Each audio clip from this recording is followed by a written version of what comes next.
Que na verdade as aves de rapina têm um papel importantíssimo a ser desempenhado no meio ambiente, que é o papel de equilíbrio que ocorre dentro de todos os ecossistemas. Eles vêm conosco aqui no campo agora dois machos das suas asas, mais ou menos ali na altura do seu ombro, né? Sobrevoavam estes campos. Como é o caso dos cães farejadores, primeiro que esse momento não se trata de um show, e muito menos de um espetáculo. Aves que têm um hábito noturno, o voo mais silencioso do mundo. Quando vocês verem que a corujinha for passar bem perto da cabeça de vocês, era um sinal de que alguém dessa casa logo mais viria a morrer ou a ficar doente, dividir essa moradia com esses inquilinos diferenciados. E por terem esse hábito carniceiro, eles acabam entrando. Esse instrumento se chama Lurifly. Por isso, a todo momento que o falcoeiro Rafael está ali girando o Lurifly e retira no exato momento do ataque do falcão, sendo então os falcões os animais mais rápidos de todo o mundo. Vamos querer roubar a presa dele. Ele tá comendo Ele tá solto agora, se ele quiser voar, ele pode. Olha o tamanho que é o balanço.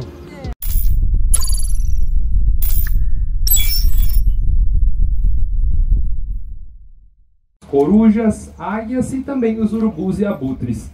Os urubus e abutres, acho que todos nós sabemos que não são animais caçadores, né? Eles se alimentam de uma presa já abatida, mas as aves de rapina são sim todos animais carnívoros, então elas precisam da carne para ter uma dieta saudável e equilibrada. E por conta de serem animais caçadores e carnívoros, essas aves têm muitas ferramentas, muitas habilidades naturais que elas utilizam para abater as suas presas em prol da sua própria sobrevivência. E isso, vamos falar bem a verdade, de maneira alguma faz desses animais os vilões da história, né, pessoal? Como vemos por aí em diversos filmes, desenhos e séries. Só que, na verdade, as aves de rapina têm um papel importantíssimo a ser desempenhado no meio ambiente, que é o papel de equilíbrio que ocorre dentro de todos os ecossistemas. E essa é uma prática muito antiga, ela data de 4.000 anos atrás, de uma época em que nós, humanos, não tínhamos um acesso facilitado ao nosso alimento como temos hoje em dia, com os restaurantes, com os mercados, padarias, né, até com o próprio iFood ali no nosso celular, que também ajuda muita gente, né? Mas antigamente nós não tínhamos todo esse conforto e dependíamos da prática de subsistência, ou seja, tínhamos que plantar ou caçar o nosso alimento. Os seres humanos então viram nas aves de rapina o potencial de uma possível parceria. Uma parceria que fosse benéfica não somente para nós, mas também para os rapinantes. Então nós ganhamos um parceiro que nos auxilia nessa atividade de caça e as aves também. Além, é claro, de receberem uma proteção maior, um auxílio veterinário pela parte do ser humano, esses animais também recebem uma parte da alimentação. E estamos falando de animais caçadores, por isso quando vamos manejá-los utilizamos alguns equipamentos de segurança, sendo o primeiro e o principal deles essa luva de couro que vocês acompanham aqui no meu punho. E a luva de couro serve justamente para um manejo com maior conforto e segurança, não só para os animais, mas também para nós colaboradores. E para iniciar essa nossa jornada pelo tempo, vamos falar sobre o contexto clássico de falcoaria, da época que dependíamos da caça para sobreviver. E para nos ajudar a contar essa história, vocês veem conosco aqui no campo agora dois machos da espécie gavião asa de telha. O nome asa de telha não é em vão, né? Ele se dá por conta da cor que essas aves têm na altura das suas asas, mais ou menos ali na altura do seu ombro, né? Uma coloração bem semelhante à que nós encontramos nos telhados das residências aí no nosso Brasilzão afora. Mas a falcoaria clássica, ela consistia nessa dinâmica que vocês estão vendo agora. Os falcoeiros, junto com a ave de rapina em seu punho, iam pelos campos abertos, pelas florestas, até mesmo por dentro de banhados, onde eles então localizavam as suas presas e as aves de rapina sobrevoavam estes campos.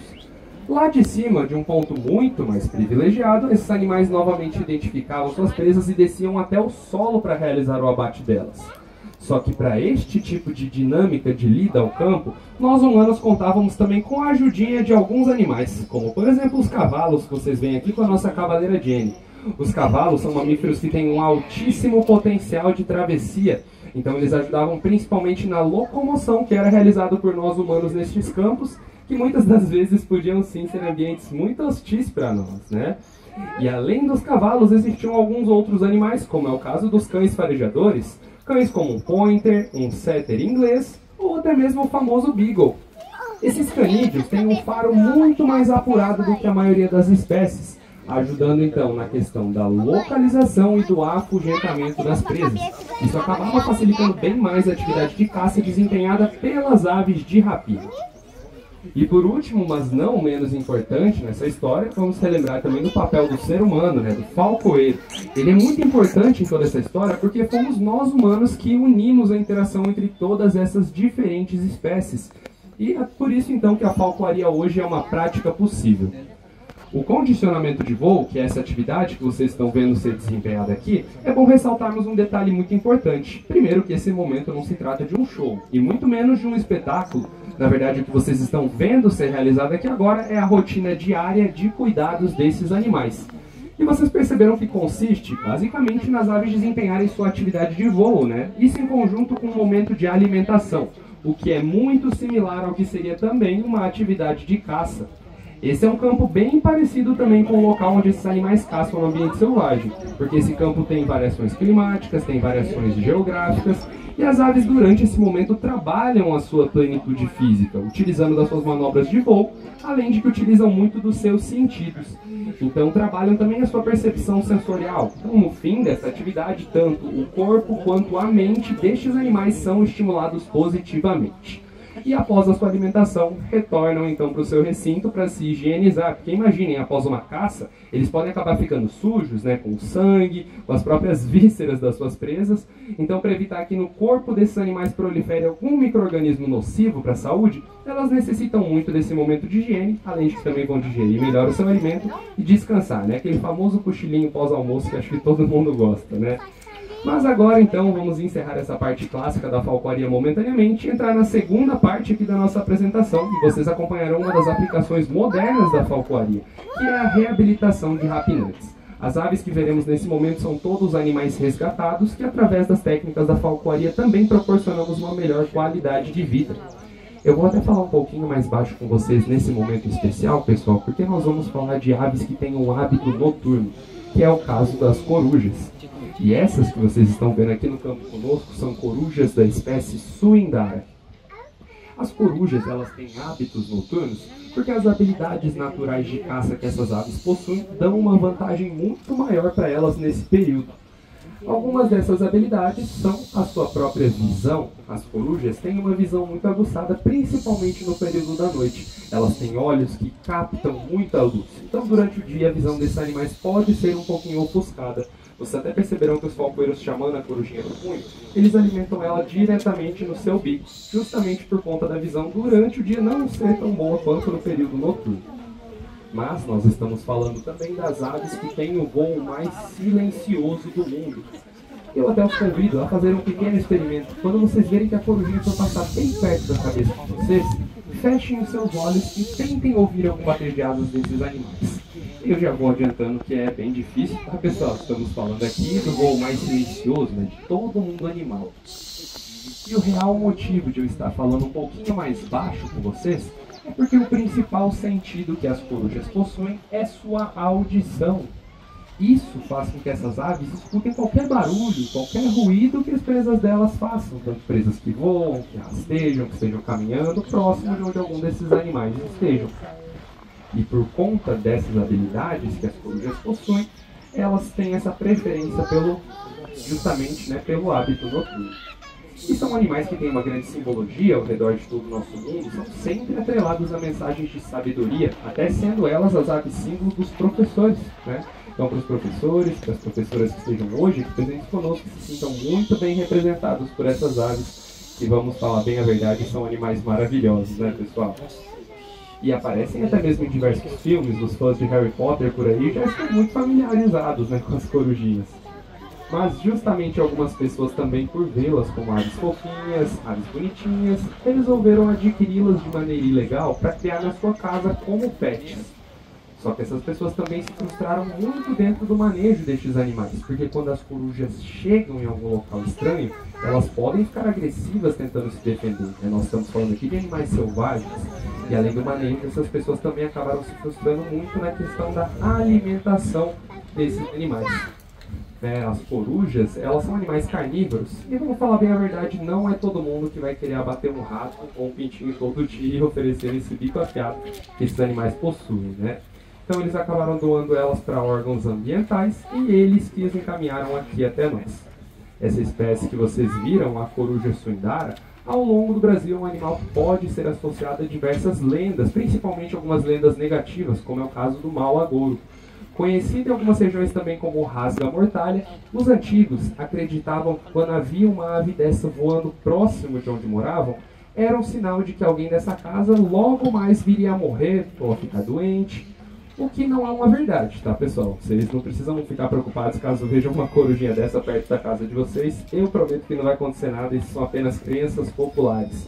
Nós respeitamos todas as diferentes crenças, mas também sempre vamos pedir respeito para esses animais, porque afinal de contas nós estamos falando apenas de aves de rapina, né? Apenas de corujas que desempenham um importantíssimo papel de equilíbrio nos ecossistemas e ajudam também diretamente a nós humanos.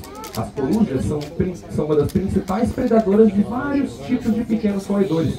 E um pequeno roedor que é muito presente na nossa vida, né, na vida humana, são os ratos. Acho que todo mundo aqui já teve problema com rato, né? Em algum momento da vida vai ter problemas, com certeza são animais muito presentes nos centros urbanos. E justamente por conta disso, elas são animais importantíssimos para nós humanos.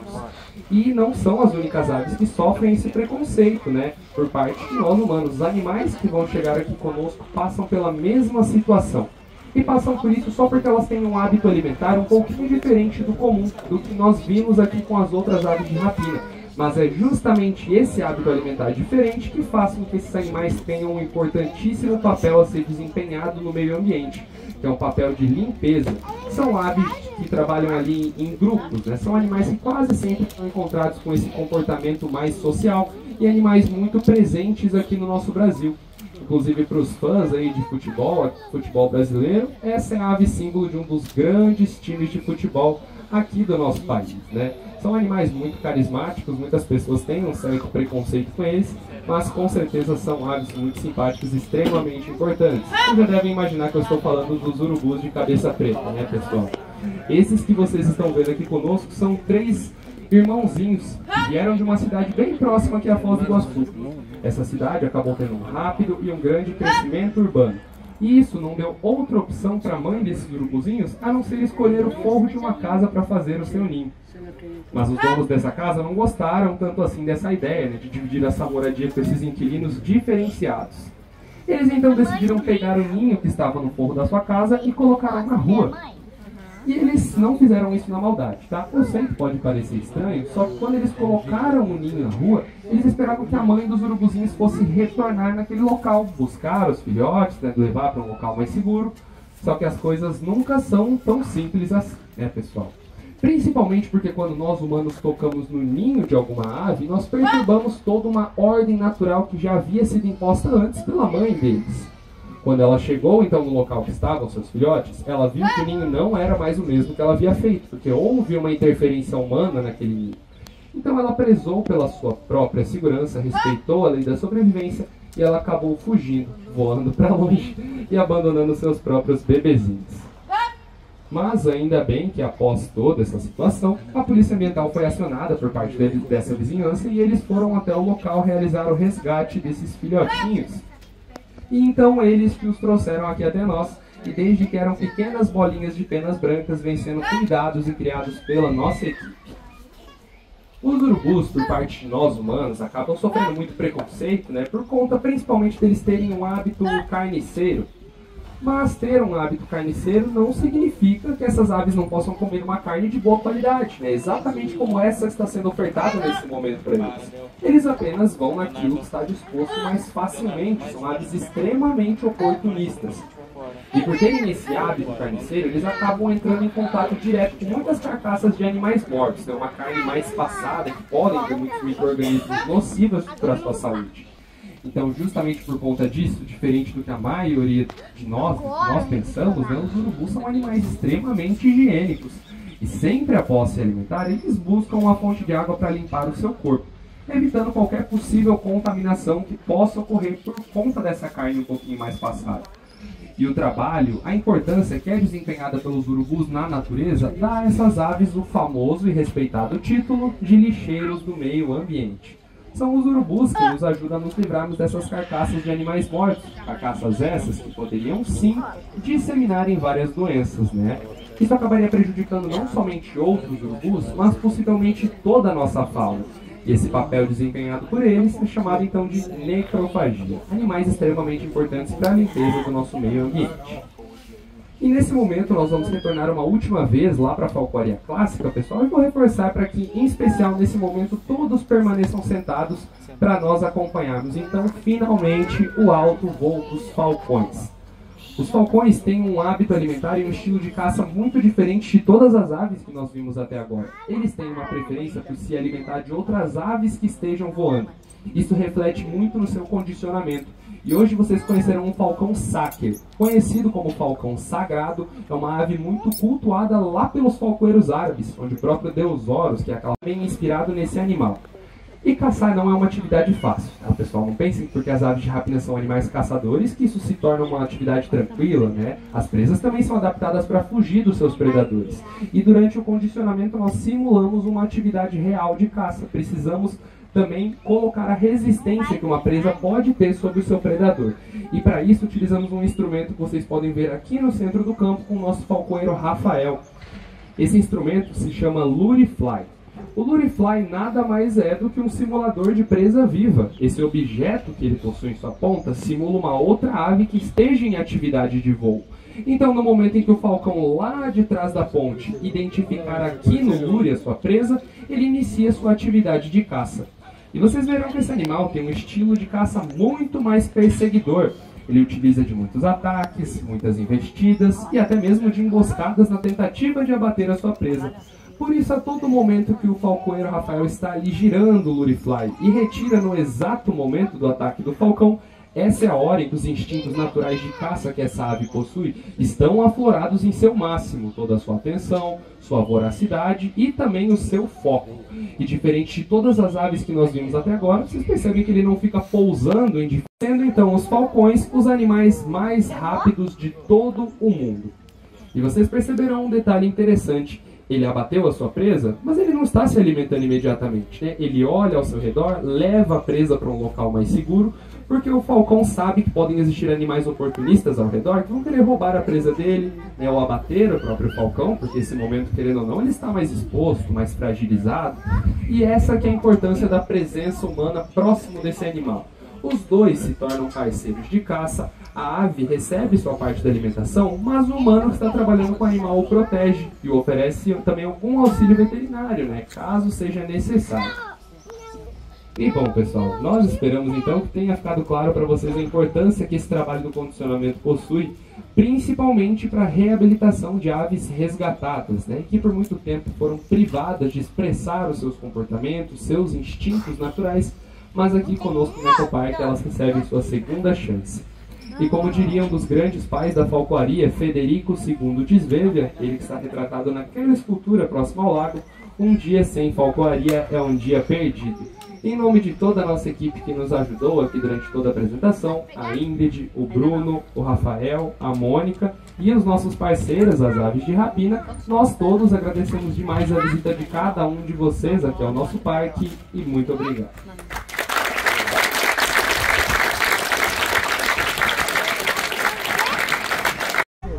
Então, vocês acabaram de ver a apresentação, eu tive que colocar meu celular em ação, né? Pra pegar um close e tal. E é isso aí, depois não, né? Vocês acabaram de assistir aí já com o meu celular. E aqui tem um espaço aqui que eles deixam chegar mais próximo da ave de rapina aqui, que é o falcão.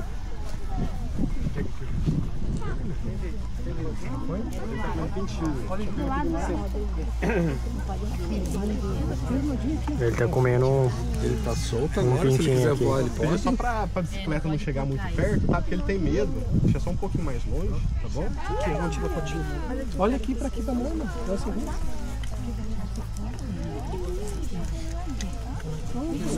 Ele tá preso agora? Oi? Ele tá preso agora? Tá atrelado na minha luva. Ah, a segurança dele, minha, ele fica aqui atrelado na luva. Só que ele ficar à frente do falcão lá, não do lado dele, porque ele fica um pouquinho incomodado. Tira, eu vou lá pro Arthur, você tira daí chega você na vai. frente e pode fazer a foto, ok? Só colaborar aí com a gente. É o pedido dele também. É.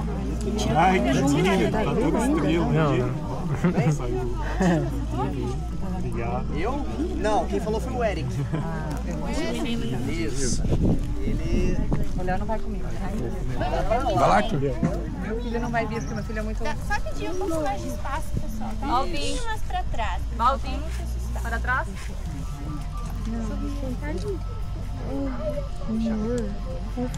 Entendeu? Tá gostoso, mamãe. Tá gostoso. Você não viu? Ah, que delícia. Vai querer tirar pra lá. Deixa ele. Fica você também. Cuidado com o ônibus.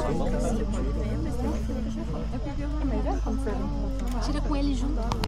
Não, só aqui, tá bom. Tá bom aqui, ó.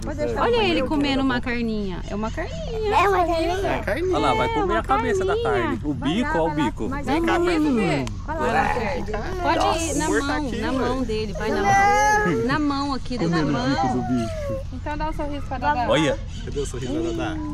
Aqui, ó, passa do lado de cá. Não, Aqui, ó. mamãe. Não, do lado de cá. Gui, que balancinho que é esse, cara? Nossa, só quando era criança, hein, Paulo Roberto? Tempo bom, voltou. Olha o tamanho que é o balanço. Tempo. Volta, tempo bom.